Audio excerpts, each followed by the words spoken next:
உடனே நிறைவேற்றி தருவான். நம்முடைய கஷ்டங்களை முற்றாக நீக்குவான். நம்முடைய வாழ்க்கையில் பல மாற்றங்களை ஏற்படுத்தி தரக்கூடிய மிகச்சிறந்த சூறாக்கள்.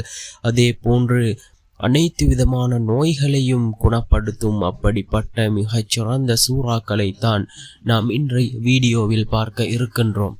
அன்பார்ந்த சகோதரர்களே, அல்லாஹ்வின் நல்லடியார்களே, அதிகமானோர் நம்முடைய சேனலை சப்ஸ்கிரைப் செய்யாமல் பார்த்து கொண்டிருக்கின்றீர்கள். நீங்கள் சப்ஸ்கிரைப் செய்து லைக் இடுவதன் மூலமாக நமது சேனலில் உள்ள வீடியோக்கள் இன்னும் பல சகோதரர்களுக்கு கொண்டு போய் சேர்க்கப்படும். அவர்கள் அதனை பார்த்து பயனடைந்தால் அதற்குரிய கூலியை அல்லாஹ் உங்களுக்கும் வழங்குவான். அன்பார்ந்த சகோதரர்களே, அல்லாஹ்வின் நல்லடியார்களே, இன்றைய தினம் வியாழக்கிழமை அசருடைய நேரம், அதாவது அசருடைய தொழுகையை தொழுதுவிட்டு அதே இடத்தில் அமர்ந்தவர்களாக நாம் இந்த சூறாக்களை ஓதி அல்லாஹ்விடத்திலே பிரார்த்தனை செய்கின்ற பொழுது நம்முடைய அனைத்து தேவைகளையும் அவன் பூர்த்தி செய்து தருகின்றான். அதே போன்று நம்முடைய அனைத்து விடயங்களையும் அவன் சீராக்குகின்றான். அப்படிப்பட்ட மிகச்சிறந்த சூறாக்களாக இந்த சூறாக்கள் இருந்து கொண்டிருக்கின்றது. முதலாவதாக நாம் சூரத்துல் ஃபாத்திஹா எல்லா விதமான நோய்களுக்கும் நிவாரணி என்று ரசூலுல்லாஹி ஸல்லல்லாஹு அலைஹி வஸல்லம் அவர்கள் இந்த சூரத்துல் ஃபாத்திஹாவை குறிப்பிட்டிருக்கிறார்கள். அந்த அளவுக்கு சிறந்த ஒரு சூறா. யாருக்காவது நோய் ஏற்பட்டால், அதாவது வலி ஏற்பட்டால், அந்த இடத்திலே கையை வைத்து 7 தடவைகள் இந்த சூரத்துல் ஃபாத்திஹாவை ஓதினால் அது குணமாகிவிடும் என்று கூறினார்கள் ரசூலுல்லாஹி ஸல்லல்லாஹு அலைஹி வஸல்லம் அவர்கள். அன்பார்ந்த சகோதரர்களே, ஒரு முறை ரசூலுல்லாஹி ஸல்லல்லாஹு அலைஹி வஸல்லம் அவர்கள் ஒரு கூட்டத்தாரை ஒரு நாட்டிற்கு அனுப்பி வைக்கிறார்கள். அந்த கூட்டத்தார் அந்த நாட்டிற்கு போகின்றார்கள். அந்த நேரத்தில் அந்த நாட்டிலே இருந்த ஒரு பெரிய ஒருவருக்கு அங்கே தேள் அவரை கொட்டிவிட்டது. அதன் வலியின் காரணமாக அவர் அலறிக்கொண்டிருந்தார். அன்பார்ந்த சகோதரர்களே, இந்த நபி ஸல்லல்லாஹு அலைஹி வஸல்லம் அவர்கள் அனுப்பிய இந்த கூட்டத்தில் இருந்த ஒருத்தர், அதாவது சூரத்துல் ஃபாத்திஹாவை ஓதி அந்த இடத்திலே அவர் கையை வைத்து ஓதினார். அந்த வருத்தம், அந்த நோய் அங்கே குணமாகிவிட்டது.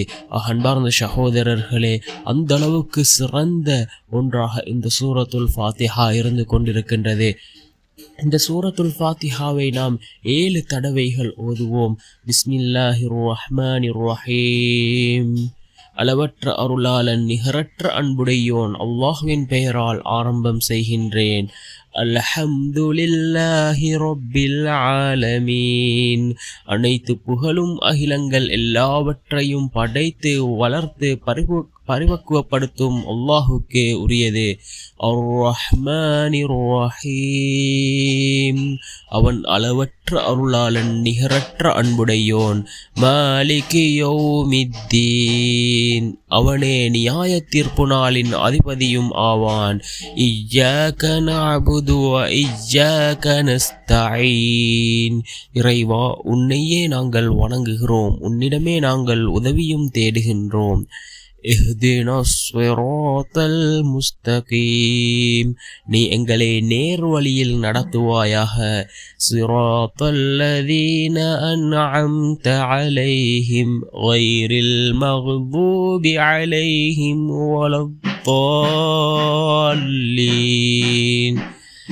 அதை நீ எவர்களுக்கு அருள் புரிந்தாயோ அவ்வழி அது உன் கோபத்துக்கு ஆளானோர் வழியுமல்ல, அன்றியும் வழி தவறியோர் வழியுமல்ல என்று பொருள்படக்கூடிய இந்த சூரத்துல் ஃபாத்திஹா மிகச்சிறந்த ஒரு சூரா.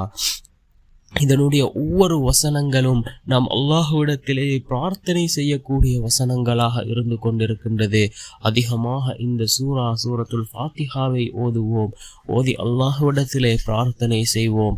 மிகச்சிறந்த வசனங்களாக இந்த வசனங்கள் இருந்து கொண்டிருக்கின்றது. அன்பார்ந்த சகோதரர்களே, முதலாவதாக நாம் சூரத்துல் ஃபாத்திஹாவை 7 தடவைகள் நாம் ஓத வேண்டும். அதன் பின்னால் ஆயத்துல் குர்சியை நாம் 7 தடவைகள் ஓத வேண்டும். மிகவும் சிறந்த ஒன்று தான் இந்த ஆயத்துல் குர்சி என்று சொல்லக்கூடியது. ஏனென்றால் இதனை நாம் ஒவ்வொரு தொழுகைக்கு பின்னாலும் ஓதி வந்தால் நிச்சயமாக அல்லாஹ் நம்மை சுவர்க்கத்தில் நுழைய வைக்கின்றான். இந்த ஆயத்துல் குர்சியை ஓதுவதன் மூலமாக அல்லாஹ் ஜல்ல சுப்ஹானஹு வ தஆலா அதாவது அனைத்து விதமான கெடுதிகளிலிருந்தும் நம்மை பாதுகாக்கின்றான். இரண்டாவதாக நாம் இந்த ஆயத்துல் குர்சியை 7 தடவைகள் ஓத வேண்டும். அல்லாஹு லா இலாஹ இல்லா ஹுவல் ஹய்யுல் கய்யூம் லா தஅഖுதுஹு சினது வலா நௌம் லஹு மா ஃபிஸ் ஸமாவாதி வ மா ஃபில் அர்த் من ذا الذي يشفع عنده إلا بإذنه يعلم ما بين أيديهم وما خلفهم ولا يحيطون بشيء من علمه إلا بما شاء وسع كرسيه السماوات والأرض ولا يعوده حفظهما وهو العلي العظيم. சூரத்துல் பக்ராவினுடைய 255வது வசனம் மிகவும் சிறந்த ஒரு வசனம்.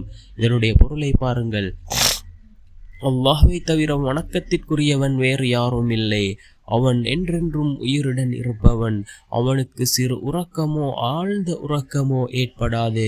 வானங்களில் உள்ளவையும் பூமியில் உள்ளவையும் அவனுக்கு உரியன. அவன் அனுமதித்தால் தவிர அவனிடம் யார்தான் பரிந்து பேச முடியும்? அவர்களுக்கு முன்னேயும் பின்னேயும் உள்ளதை அவன் அறிகின்றான். அவன் அறிந்திருப்பவற்றில் எதையும் அவர்களால் அறிய முடியாது. அவன் நாடியதை தவிர. அவனது ஆசனம் வானங்களையும் பூமியையும் உள்ளடக்கும். அவ்விரண்டையும் காப்பது அவனுக்கு சிரமமானதென்று. அவன் உயர்ந்தவன் மகத்துவமிக்கவன் என்று பொருள்படக்கூடிய இந்த ஆயத்துல் குர்சி அதாவது சூரத்துல் பக்ராவினுடைய 255வது வசனம். அன்பார்ந்த சகோதரர்களே, இந்த ஆயத்துல் குர்சியையும் நாம் 7 தடவைகள் ஓத வேண்டும். அதன் பின்னால் குல் சூறாக்கள் 3 அதாவது சூரத்துல் இஹ்லாஸ், பிஸ்மில்லாஹிர் ரஹ்மானிர் ரஹீம், குல் ஹுவல்லாஹு அஹத், அல்லாஹுஸ் ஸமத், லம் யலித் வலம் யூலத் வலம் யகுல் லஹு குஃபுவன் அஹத்.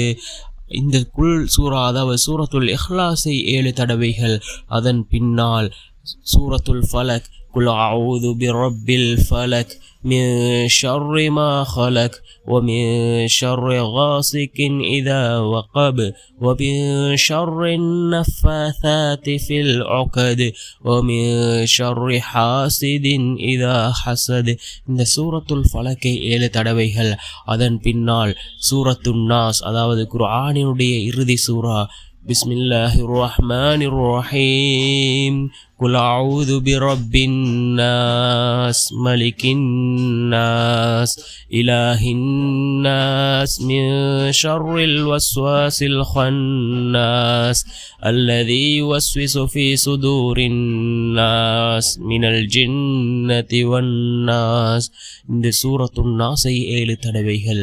நாம் இவைகளை ஓதி அல்லாஹ்விடத்திலே பிரார்த்தனை செய்வோம். நிச்சயமாக நமது அனைத்து தேவைகளையும் அவன் பூர்த்தி செய்து தருவான். நம்முடைய வாழ்க்கையில் உள்ள கஷ்டங்களை அவன் நீக்குவான். அதாவது நம்முடைய வாழ்க்கையில் மாற்றத்தை உண்டாக்கக்கூடியவைகளாக இவைகள் இருந்து கொண்டிருக்கின்றது. முதலாவதாக சூரத்துல் ஃபாத்திஹா 7 தடவை, அதன் பின்னால் ஆயத்துல் குர்சி 7 தடவை, அதன் பின்னால் சூரத்துல் இஹ்லாஸ் 7 தடவை, சூரத்துல் ஃபலக் 7 தடவை, சூரத்துல் நாஸ் 7 தடவை.